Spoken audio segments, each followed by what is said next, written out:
Good morning, Mr. Derrick. Well, good morning. How are you, sir? I'm good. It is weird to talk to you on a Monday.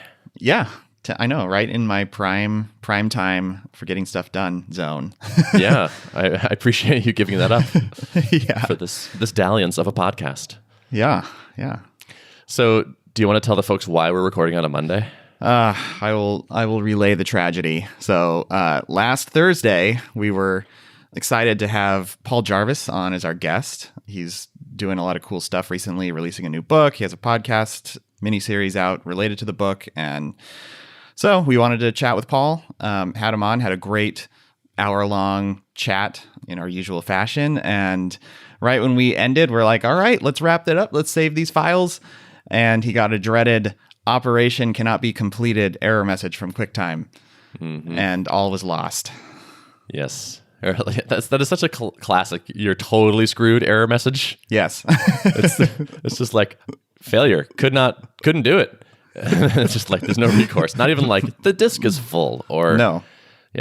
Yeah, no warning of like, you better do something else or else we're not going to be able to complete this operation. It was just like there was an OK button. He clicked it. QuickTime was gone. Right, exactly. You're screwed. Click OK to accept your screwedness. Yeah. To have it. So, all right. Yeah. So the plan is to have Paul back on in a couple weeks when we've built up some more things to talk about and our heartbreak has healed. Yeah. But yeah, it was such a good conversation too. But that just means the next one will probably be good as well. I think so. Yeah. It was our first time really like getting to know Paul. So I think the chemistry will be there the next time too. Yeah. He did a great job at just dropping in and being one of the guests or one of the guys, I guess. It felt like he was like a co-host right away. Totally. Yep. Yeah. Cool. So how's your non-tragedy type stuff going? Everything else is going pretty well. Yeah. So I guess I'll dive into a level update because let's see, I think there was an interview that you did with Julian maybe that came out around the time that I did this. So I'm at like 2 weeks in now to having launched the level early access program. Woohoo. Excellent. Yeah. So I had that goal I've been talking about on here for a few months now to get people in by the end of October. And I had my first person in about 2 days before the end of October. So firmly met that goal. Feel really good about that. Yes, you did. Yeah. Props to you on that. Yeah, thank you. I really was like skeptical that I was going to make it, but I just kept aggressively cutting scope and moving things out of that column in the Trello board. Like, do I really need this? Do I really need this? And, the perfectionist side of me was battling the whole time of like, no, people are going to judge you for not having a reset password for, but sure. But, I just kind of aggressively kept trimming that stuff out. And so far it's been going pretty well. I invited 6 teams in, and it's sort of like a distribution as you would expect. There's like 1 or 2 teams that have really used it pretty thoroughly and have given me a lot of good feedback, and then others who have just kind of popped in and poked around a little bit, and then others who haven't really given it much of a try at all. So I think, big takeaway from that is just like people are busy. It's hard to get people, even well-intentioned people who are excited about it and want to try it out. It's a big ask to ask someone to like actually try this out in their real workflow while they're trying to run their own respective businesses. So that's a wake-up call, but to be expected. And I feel like the quality of feedback has been pretty good. I thank you, Ben, you gave me a nice volume of like first-time run-through things that you noticed, and I appreciated that. That's always good stuff to hear, like, I was slightly confused by this, or how does this thing work? That's really high quality because that's the kind of stuff that I'm really blind to because I've been staring at this product for so long, Yeah, I always try to capture that for people, like the things that I think the very first time I'm through it. Because I feel like that's stuff you can't really come back to after a couple weeks. It's like, and then what did I find confusing about the screen? I don't remember. Right. And some of it was like known. Like I know that I need to beef up the onboarding flow. It's very minimal right now. It's like check some boxes to create some default groups in your space, and then you're just kind of like dumped into an empty inbox, and there's not really any guidance from there. And that was one of those things, an intentional decision not to spend too much time trying to like nail the onboarding because I don't really know. At this point, I don't really know the flow that's going to be important for people, Fair. Yep. And I think one of the things I discovered, so I have a kind of a prioritized list that is coming together based on feedback I'm getting. And one of it is like people want to be able to set default groups that new users into their space are automatically added into, because otherwise people are just like, they see an empty side sidebar on the left and they don't necessarily know to like click into groups and then explore around and then join ones that they want to be a part of. So, something like that, I wouldn't have necessarily been able to guess that was going to be really important. So, that'll probably be a feature in the onboarding flow now that I know that, have that data. I imagine you had a bunch of like little tweaks that came through too, probably. Yep. Little things like URLs were not auto hyperlinked when you pasted them into the box, and block quotes didn't have styling. So like when we tried to chat back and forth, like I've been simulating conversations with myself and with, dummy users and stuff, but like those types of things often don't get noticed until you get real life use. For sure. Yeah. So of those teams that came in, do you have any still that are like using it day to day? Yeah, I have one team that's really trying to continue using it. And I think the biggest takeaway from that one is that, and it's a feature I'm working on right now, is I need some way to make sure that people don't forget to check back in to level. Because the tool is just so unobtrusive. It's not supposed to bother you. Like, it's not sending you push notifications, really, unless you're like live chatting with someone. So I think that the daily digest is going to be like a critical piece. And so I'm waiting to invite any more people in to the early access until that feature's done, because I think that's really it's a big deal. I really need that in. So yeah, totally. I think that'll make a big difference. That was my sense too when I was using it. Was like if I send something to somebody, I would have to count on them to remember to come back and look at it. Yep. Mm-hmm. Yeah. So I'm trying not to over-engineer this one, but I do want it to be presentable and look nice. So I've done a little HTML email design with tables and all that nastiness and figuring out how to do like recurring tasks in Elixir, which is like I haven't done that yet. So there's kind of a mix of learning some new things, but also trying to move quickly. Yeah. That's good that there's still a team using it regularly though. That's awesome. Yeah. I'm encouraged by that. I have some more eager people that I know have expressed strong interest in trying it out that I can still reach out to. I'm excited to like get digests out and maybe a few more small things, and then see what the uptake is like with that next cohort. Totally. I really like that model for bringing people into a product. Yeah. I feel like the big bang launch makes so much less sense at this phase. Yep. Maybe eventually you'll do that. But right now, like, okay, 1 out of 6 stayed and they really want this feature. I built that feature. If I invite 6 more, what happens then? Yeah. Yep. Like, keeping the feedback manageable is good. And also just not like using up your asset of eager early people. Right. It just makes a lot of sense to me. It's inevitably happens. Like you look at it, you get your first impression, and you can never redo a first impression. So people are going to look at it and they're going to make some judgment calls about whether like, is this on the right track for me or not? And I think it's probably harder to draw people back in once they've made it past that first look at the product, Yeah, for sure. This is something I've noticed with our competitors, where I'll be like, oh, did you ever try X? And they're like, yeah, we tried it, but it was slow. And like, they're like that like once. And it's just like X equals slow is now just like true in their head. Right. And so it's like, you gotta watch out for that. That's a good thing to pick up on early at this point. I think I probably have a similar type of thing where people are going to use the first few minutes of their use of the product as a heavy gauge on how whether it captures the vision for them. And I think if we can both optimize for that, especially you, like thinking about like how can you make it so that it's almost guaranteed to be super fast the first time they use Tuple, especially with like their coworkers that maybe are nearby geographically. Like maybe there's things you can do to make sure that it's like blazing fast for them. Yes, I'm very much thinking about that actually. I think early on we're going to prioritize people that have good bandwidth. Yeah. Because eventually Tuple will work really well. I mean, hopefully with worse connections. But in the beginning, I want people that I know are going to have a good connection. Right. I don't see that as like being misleading at all, because let's be honest, like even your competitors, probably half the time their performance problems are not their fault. It's the user's fault, right? That's the thing, yeah. Yep. Yeah, thinking about that and how we're going to mitigate that is definitely on my mind a lot. Where like, I want us to have a mode where it's like between Ben and Derrick, Derrick's connection is bad.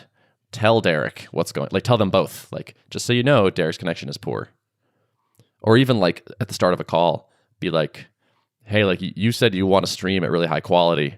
Like you have a big 5K iMac and you've chosen to share the whole desktop, but we've tested your connection and it's not that great. So like this is going to be suboptimal.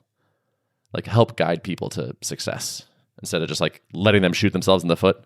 The most I've seen is like a little yellow indicator on something saying like poor connection. It doesn't usually specify whose fault it is, and it doesn't give specific guidance about ways to mitigate. So that seems like a really great feature. Yeah, totally. Yeah. So the alpha is off to a good start. And I also shipped a thing in the last week, kind of in response to some of the questions I was getting on Twitter, where I was getting the sense that people were still excited about Level, but confused about how it actually works. And that I think was kind of becoming a roadblock to people really like capturing the vision, I guess. And that's a blind spot for me where, I obviously fully understand how the product works. And I've described the problem pretty clearly in the manifesto and on the previous homepage. So I was initially like resistant to this, thinking like, can't people just use their imagination and creativity and kind of envision how this solution is going to, solve other problems? But I think people were really like begging for something a little bit more concrete. I got a few questions of like, yeah, but how is it actually different than Slack? And it's like, you don't understand that from everything I've said. But I guess looking back, like I didn't really give a whole lot of concrete like product mechanics details. So I set out to like I was thinking of this would either be like a tour page or a features page or something like that. And then I decided to just make it the new homepage and kind of used Storyform for this. So just like made a mock case study of a company and kind of the flow of like, it's Monday morning and here's, this person logs into Level, checks their inbox, sees these conversations, follows up in this way, and then, just kind of walk through some specific product mechanics, but also focus on like benefits over features and describing like at a high level why Level is like solving this problem. So that seemed to resonate pretty well. I shipped it on a Saturday just because I wrapped it up and I really wanted to get it live. And even on Saturday, it got like a nice amount of uptake on social media, which is kind of fun. Nice to get that validation. And I think the feedback I got from that was really, really positive. And people were like, now I see. And I can see the light bulb going on in people's heads. So totally. Yeah. Yeah, I think people should check that out. I think you did a really nice job on that. And I said so on Twitter. And like telling it as a story, I think is such a good hack for people where it's just like brains are so wired for stories. And so I love that you did that. Yeah, thank you. I think I have this post-it note on my desk, like, how can I tell more stories, that I'm like constantly reminding myself, whether I'm posting some small thing on Twitter or writing a blog post or crafting new copy on the marketing site. It's like, if any and all of those can include a story, I think it's just far more compelling than Yep. And I think that's why like people like podcasts like this one. Yeah. Because you're like following the live story of what's actually happening. Yep. Yeah. I think you're right. Yeah. Cool. That's a pretty good couple weeks for you. Yeah. So I'm feeling overall positive about stuff. Still trying to allow myself to get in the zone on like go away for a few days, build digests, and be calm and serene about my work, even though I know like I'm anxious to get more people into the product trying it, and usage has waned a little bit as, this cohort has been in for now a few weeks. And so I'm kind of eager to get another bump in feedback and all that. Yeah, so totally. It seemed like having a deadline helped you a lot for this particular round. Yes. And in that vein, so here's an idea. We tossed this around with Paul Jarvis, and I really wish that that conversation was captured. But I'll go ahead and like summarize it here as well. One thing I'm considering doing, and I'm pretty set on doing this at this point, is I want to basically set a launch deadline for Level. I've known for a while that I think ideally want to launch this in January to take advantage of kind of like the new year, try new tools type of mentality that a lot of people will be in. And I'm eager to get revenue. I think I just need to ship this thing. So I would like to set a goalpost and then manage scope around that as opposed to the other way around. I think I definitely know like one of my weaknesses is perfectionism and like trying to over polish things. So if I do this, it proved to be a great forcing function for my October deadline, and I think it'll be good for launch too. So you're thinking a deadline for like public sign up? I still want to do similar to what we did with Drip, where like we do a rolling launch and I launch in cohorts. That will allow me to, similar to what I'm doing with early access, I can see if any issues crop up. I can control the amount of like technical scaling I need to do. If it proves after getting a couple hundred people in that like some piece of infrastructure is not holding up well, then I can kind of control the flow, I guess. And just, if there's some major thing that is missing in the product that didn't come up in the prior months, then I want to be able to kind of work that in before like using up my entire launch list. But I want to set this deadline for basically beginning the rolling launch. And another component that I want to have is allowing people to basically pre-order level. So put down some lump sum of money that will count towards their subscription once they are invited in. And when you pre-order, you get priority in the rolling launch line. So there's an incentive if you want to get in sooner, there's an incentive to do that. And I think I can craft a narrative around like this is an important component for me as a company of one, as a solo creator. I need this feedback on who's actually serious enough about level to put some money down.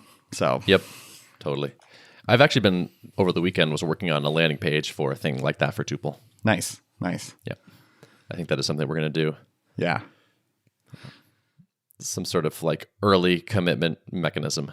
Jump the line, reserve a handle, get a little more visibility kind of thing. Yep. And then apply that towards your subscription. Anyone who has actually put money down is likely a good candidate. I mean, not guaranteed to be a good candidate for early access program, but that's probably the strongest signal you can give me is if you put money down, So I think this will widen also my pool for potential early access people in the months before I actually begin the real launch. So I just need to pick a date and then try to do like as little work as possible to get like this credit card form up where people can just do their pre-order. Yeah. So what's your deadline for picking your deadline? The deadline for deadlines. So when we recorded last week, I committed to doing it before recording time this week. So, and of course, listeners have no idea what day it is right now. but I will say this is the week of November 12th. So this week I will pick my deadline and make progress towards that. Sounds good. Yeah. You going to tweet about it? I will. Yes. Sounds good. I like getting it out there, saying it publicly. Yep. That helps at least. Cool, man. Well, good update. Yeah. Thanks. What's been going on with you? Oh, nothing. Just hanging out mostly. Not like building a startup or anything. No, yeah. No, I don't really have anything going on. I guess that's nothing for me to... actually, no. So this was actually a really good week for us. So we had one of our best weeks ever for signups. It was something like 170 people added this week. Just crossed 2,500 people on the launch list, which feels pretty awesome. I was on 4 podcasts. I recorded 4 podcasts since the last time we talked. I was on Code Newbie, I was on Bits and Trees, Full Stack Radio, and the Ruby Testing podcast. That was a busy week. So this is a deliberate strategy of yours to be doing the podcast tour right now. Totally. Yeah. And by the way, if you have a podcast and you want me to come on it, have some availability in December. Nice. Podcasts are great return on investment, I think, where it's really only an hour, more or less, and doesn't require a lot of prep. And it just like gets you access to somebody else's audience that's often highly congruent with what I'm trying to do. And in a bunch of these, I barely even talked about Tuple, but we still saw like a bump in signups afterwards. It's just like people are curious who this person is, or sometimes I can kind of work it in organically. I try not to like shoehorn it. I don't want to like come on someone's podcast and be like, and I have to make sure to plug my thing. I want to like come on and make a good episode that they have in mind, where it's like, if you want to talk about integration testing for an hour, I will talk about integration testing, and I'm not going to try to talk about how Tuple helps integration testing or something goofy. Mm-hmm. I mean, imagine you know a lot of these hosts already. Have you just reached out and said like, I want to come on your podcast. What do you want to talk about? Or do you have like a topic in mind that you pitch to them? Or how's that kind of worked? Only one of those was my idea, really. The other 3 reached out to me. I knew the hosts at least a little bit for all of these. So it was kind of like I did a favor for someone, like gave some advice. And then I was like, hey, by the way, I'd love to come on your podcast. Actually, I was also on Bootstrapped Web, 5 podcasts. You've been like everywhere in my podcast feed. Yeah. Bootstrapped Web was also like Brian came on our product, and then he was like, hey, thanks. That was a lot of fun. I was like, yeah, can I come on Bootstrapped Web? And it was just like straight up asked for it. And he's like, sure. Yeah. How about this date? So I don't have a strategy for like cold outreach or anything yet. I'm going to eventually run out of warm people.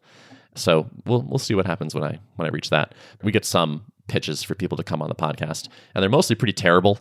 It's usually somebody's like PR person or whatever, and they're like, somebody would like to come on and talk about this. Or like, your show's great. We think it's great. We would love to have whoever on and he could talk about this. And it's like, you have no idea what we talk about. Yeah, never listened to for sure. Yeah. But I did get one really good pitch, and I wish I could remember the name. I think we did talk about it though, where it's like there's a company that helps you get podcast appearances. I think it was a MicroConf type person, but the pitch was amazing. It was like clear he did listen to the show a bunch of times and like called out things in specific episodes, and it was just like a really, really good pitch email. And so I would try to do something like that. I'd rather do a couple really good outreaches and not just a bunch of crappy ones. Right. Yep. So we'll see how that turns out. But yeah, it's like, I think, I mean, for sure, like those podcasts dropping helped us have such a good week in signups, which is cool. One thing I need to get better at is getting people to post our links with like UTM parameters, so I can actually get a better sense. Like right now, I'm just like, okay, Full Stack Radio came out on this day, and for the next 2 days, signups were way higher. Let's assume that basically most of this is attributed to that. And I'm just kind of like eyeballing it. It'd be nice to get a little bit more detailed. At the same time, it kind of doesn't matter. Right. So, well, because you could see from the refer, right, like whose podcast show notes it's coming from, sort of. Sort of. I don't know that shows up in the show. I guess that, yeah, I have seen that a little bit. But I guess if they're clicking it from like their RSS feed though in their podcatcher, then that would just show up as like probably no refer or something. I think it's just direct. Yeah. And then also like people are usually like where can people find out more about this? And I'm like, well, go to tuple.app, and then like that's just direct too. Yeah. So I'm kind of just eyeballing it. I think that's fine. I don't know that we need to get fancier than that, honestly. Yeah. Yeah. Attribution's tricky for like hearing about it verbally on a podcast. Yeah, and as long as the numbers are good and like the technique seems to be working in the aggregate, I'm less concerned about exactly how many people came out of a particular podcast. But yeah, so marketing was a good week, and then right at the end of last week, we had a pretty awesome technical breakthrough. I basically got a text from Spencer and Joel, who had been working together for the day. I was off doing a thing. They were like, we just kind of crushed latency, or like Joel crushed latency this week. And they sent me a screenshot, and the latency of the product was 1/4 what it had been before. Wow. Yeah. Which is pretty great. So it's kind of like we've been doing this like C++ shenanigans in the hopes that like, you know, the control and the speed would show up. And this was like the first like, oh, it's starting to pay off. Nice. Did they tell you anything about the approach? Was it like, are they manipulating bits faster, like pointers and things in C, or does it have to do with some networking thing they figured out? So, I mean, first caveat, like I have become the non-technical CEO real fast. Yeah. So like, I don't even understand their conversations anymore. Yeah. Like, I mean, sometimes I do. And like, I'm aware of some of the big pieces, but I basically am out of the technical game. So like, I don't know how they did it. As it should be, probably, you know, like you don't need to be concerned with that. Yeah. It doesn't actually bother me. At first I was like, this feels a little bit weird, but now it's kind of like, it's cool. Like I trust them. And that was a cool realization for me a couple weeks ago, where I was talking to somebody and they were like, we were talking about the technical challenge of it. And they're like, wow, C++, yeah, that's like a lot of things. And like learning all of the WebRTC stack, that's big too. And I was just like, yeah, but like, I just trust them to be able to do it. I think like eventually we'll just figure it out. I realized that like I meant it. Like Spencer in particular is like really voracious and effective in how he learns things. I want him to write this up a little bit because I think he has a really good approach for picking up new technology, where he like will get a ton of books on the thing and he reads a lot, but he also does a lot of sample projects. So like when we were like, okay, we got to switch from Electron into Swift. None of us have written Swift before. Like the first thing he did was like get a bunch of Swift books, but then like go write Blackjack.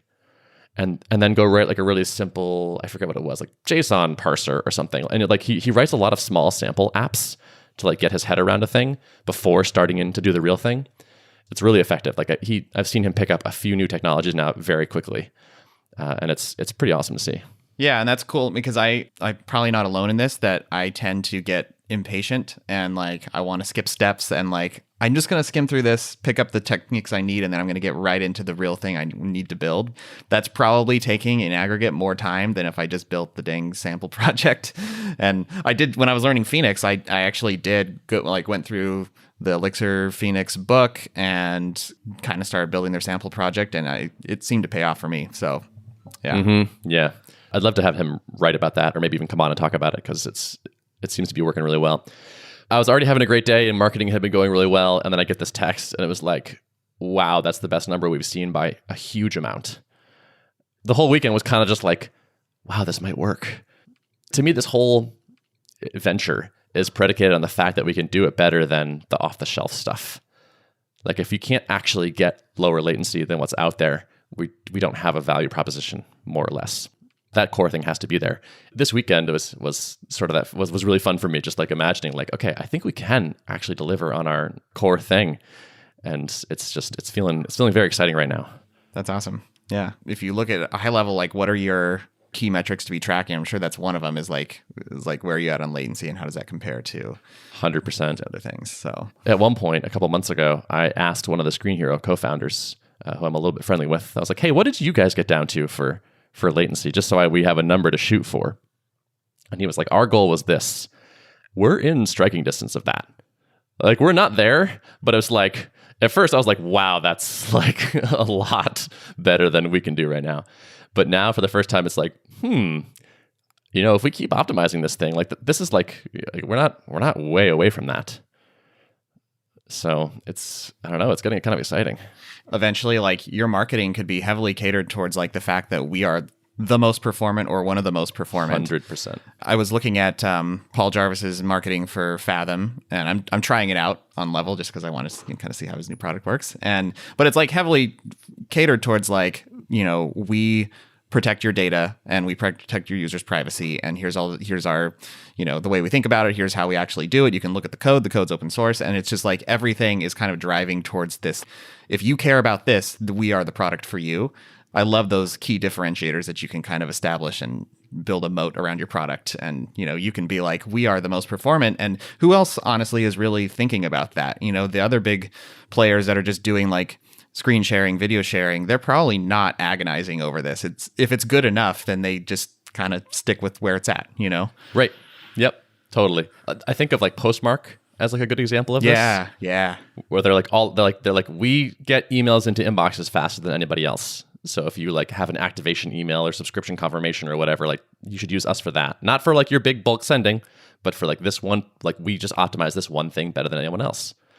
And I love businesses that do that. And so I want us to do that. And they have like live numbers on like their time to inbox. Oh, that's cool. So you could eventually do like a live latency number for Tuple sessions. Dude, from the beginning, I have wanted to put on our landing page just a bar chart.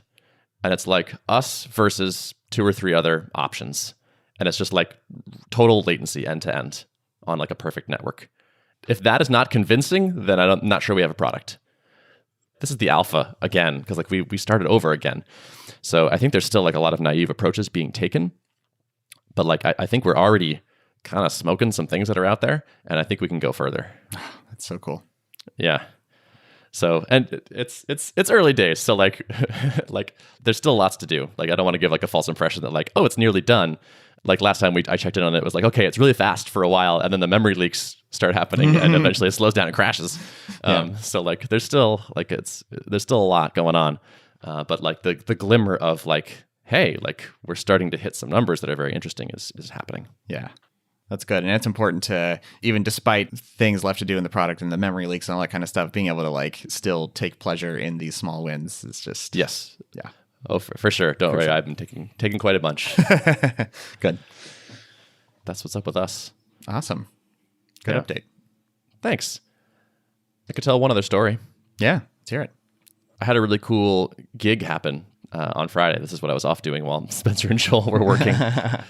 I sing with a number of people. And a few weeks ago, one of the guys I sing with regularly called me and said, hey, you free on November, whatever, during the day? And would you like to sing backup for Josh Groban?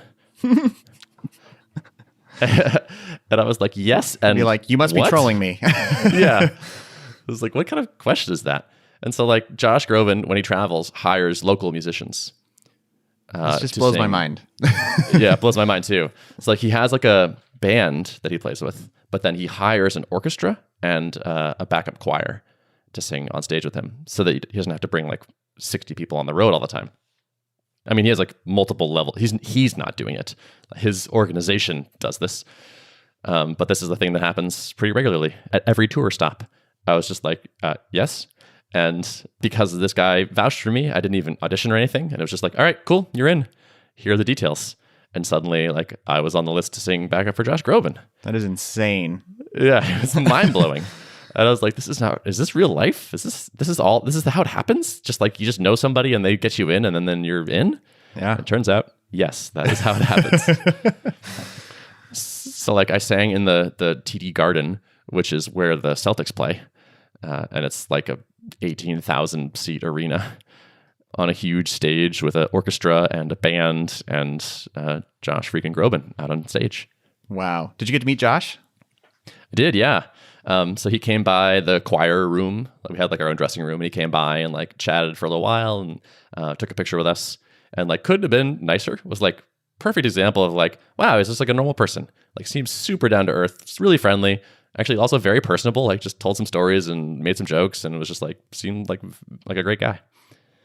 And so like singing on stage was kind of a blast. But so one thing that I did that I wanted to bring up is when I got this gig, I was like kind of in a state of shock where I was just like, this is the big time. I can't believe I'm doing this. This is like blowing my mind. And the organizer emailed out and said, hey, like the choir sings on 4 songs. For one of the songs, and the choir is like 20 people, and like for one of the songs, they only want an octet. And you'll probably be individually mic'd as opposed to in like a group. And so if you feel really confident and are comfortable, being by yourself-ish, let me know if you want to volunteer for the octet. And my first reaction was like, no way. Like this thing is already like such a huge leap over the biggest gig I've ever done that like, that's plenty. I'm just going to be happy singing in the choir and not like try for like kind of a reach thing like that.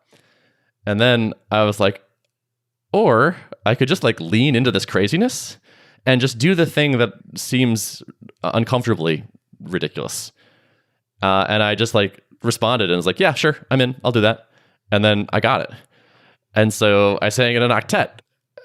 I feel like there's been a number of times in my life where things that have felt too ambitious or too big or too scary have like come along, and I'll just do them anyway sometimes. And when I do, it has worked out so well for me. Those have been like some milestone moments in my life. I want to just kind of keep cultivating this habit where it's like, I don't want to take myself out of the running for a thing. I want to find out that it was too ambitious. Like I want to volunteer for the octet and then bomb, rather than be like, no, that's too crazy to do the octet. That's such a healthy way to approach pretty much anything in life and business. And that's kind of what we've both done with our startups, taking a leap. I mean, this is totally unconventional imagine like a few generations back in our, people would be like, you're doing what? Mm-hmm. Yeah. You could be perfectly employed at a large company and you're doing what? This podcast, for example, like this very similar story where my initial response was like, nope, not doing that. But I've basically never regretted ever getting out of my comfort zone and saying yes. I'm partly telling the story for myself because I want to internalize that lesson. And like, by the way, the octet was no big deal. It was not a big leap over the other stuff I was doing. It was fine. It went great. But it was just that much cooler to like be able to just like take that on and say yes to it. And so I just want to remember, like, sometimes like my initial response to that's like, whoa, no, like, I mean, like maybe next time, like maybe if it happens in a year again and I sing back up for again, I'll maybe volunteer for the small group or something. And it's like, yeah, or you could just do it now. And it's just like, I want to just remember this moment. Yes. Yeah. That's a great lesson. Yeah. Thanks. So yeah, I don't know how I'm going to top that gig. I know. Singing is just going to seem a little different now. Yeah. Do you know how big the crowd was? I don't actually know. Like I said, it's 18,000 seats. I don't think they had it full, but enough. Many thousands. Yes. Yeah. Nice. Well, great story to end it off with. Yeah. Oh, thanks. Yeah. So, no big deal. I guess that's it for me. All right. Well, geez. I won't try to top that, and we will wrap the show. I guess we should just wrap it here. Yeah. Show notes? Show notes are at artofproductpodcast.com. Awesome. Good talking to you. You too, man. Bye-bye. See ya.